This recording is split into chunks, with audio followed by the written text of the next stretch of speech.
Joined now by former Conservative Minister Anne Widdecombe. Anne, is this a catastrophic misstep for Labour, do you think?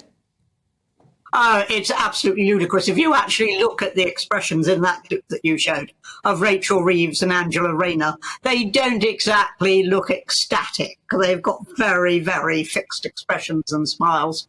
And it is very surprising. But this is exactly what started to happen in 1997 when the Tories were looking at a major defeat and probably being out of office for quite a few years, not just one parliament.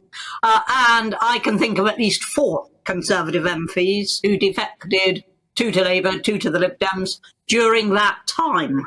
And of course, if you go back even further, when Labour was about to be out of office for a long time, you had people like Reg Prentice, name probably forgotten now, crossing the floor.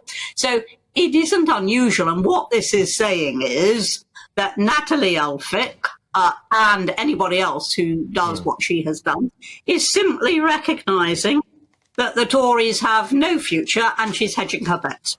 Yeah, but she's leaving anyway. This is the thing. So she's not going to stand for Labour at the next general election in that seat. So why didn't she just suck it up for a few months? Unless, of course, she's going to shamelessly go into the Lord. I'm going to say there is an upper house. And, you know, of those 4 MPs that I mentioned who defected when Tony Blair was about to get his massive majority, you know, at least 3 of them, the 4th didn't, but 3 of them ended up in the upper house. And, you know, so it could well be about that. I just find it absolutely astonishing. I mean, the Labour Party aren't happy with it. She's been tweeting some unbelievable stuff about Labour, literally until, like, a few days ago, where, you know, saying that they haven't got a plan, that this is awful. She is to the right of the Conservative Party as well. Do you honestly, is the only thing that you can think this is about her potentially getting in the House of Lords, a kind of jobs for the girls situation? I can't say that because I don't know. I don't know what the discussions have been. What I do know is that she is not naturally, you know, a person of the left. She wouldn't be attracted to a party other than the Conservatives. I'm not really certain what it is about. I mean, yes, I get that the Conservatives have failed and they haven't, you know, delivered on the votes, etc. But nor is Starmer going to do that. So what exactly has she gone across for? I don't know. Well, we're going to just hear from her quickly, Anne, right? So she's defending a decision, I believe, here. So let's hear her out. In 2019, the Conservatives stood on a manifesto that was very much centre ground, but under Rishi Sunak, they've abandoned the centre ground and broken many election promises. Meanwhile, under Keir Starmer, Labour have changed. And I think that change is going to bring a much better future for our country, and that's why I was so keen to join the Labour Party and play my part in bringing that important future forward. Absolute load of rubbish, Anne. Well, I mean, it's just unbelievable stuff.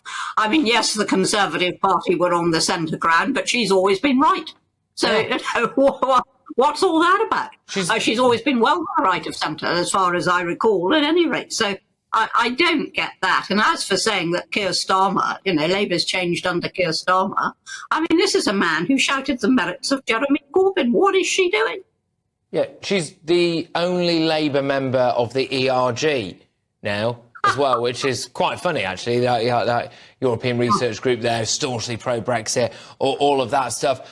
Yeah, completely. Is there a whiff of the Green Party about this, Anne, that, you know, the Greens were so desperate to get council seats that they accepted some complete lunatics and fruitcakes in? I'm not calling Natalie Elphicke a lunatic and a fruitcake, but what I am saying is the Labour Party are just welcoming anyone in. Now, they'd probably let you in. What do you think they should let Farage in? That'd be the final one, wouldn't it? Well, I don't think you'll find either of us applying. No. But they'd take anyone, wouldn't they? I mean, this is bizarre. There is that, you know, that anything that embarrasses the Tories is a good thing for Labour. So, you know, from that point of view, yes. But it is an extraordinary defection. I mean, it really is. I mean, you know, she has just been so consistently to the right of the Tory party. I just can't understand this. No, it really does not seem to make any sense. And can I also just say as well, absolute, complete and utter disrespect. So whatever has gone on behind the scenes, I mean, Robert Jenrick, we're going to be hearing from him a bit later on, former immigration minister, you know, incredibly peed off with Rishi Sunak and the direction of travel in the Tory party, is now putting himself forward, trying to put a Conservative message out there. He's going to do that at 10 p.m.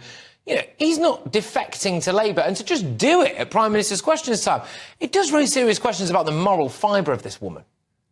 But yes, but it also raises questions about the moral fibre of the Conservative Party. They've done nothing except get rid of since 2019, get rid of their leaders, criticise their leaders, threaten their leaders, always going to write letters, etc. This is actually the modern Conservative Party, and this is almost now normal behaviour. Well, it's completely farcical, isn't it? And I wonder with Labour, if they're trying to say that by welcoming Natalie Elphicke in, they're a broad church. I mean, she's not a church. She's a Hindu temple by comparison to whatever the Labour Party broad church is. This is curtains for Starmer winning back the left, though, isn't it? I mean, how good, Owen Jones, he left. He's not coming back now. Natalie Elphicke's there, is he?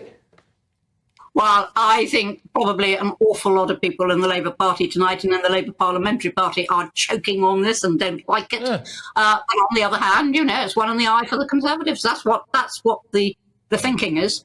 Yeah, absolutely bonkers. And thank you very much, Anne Widdecombe there.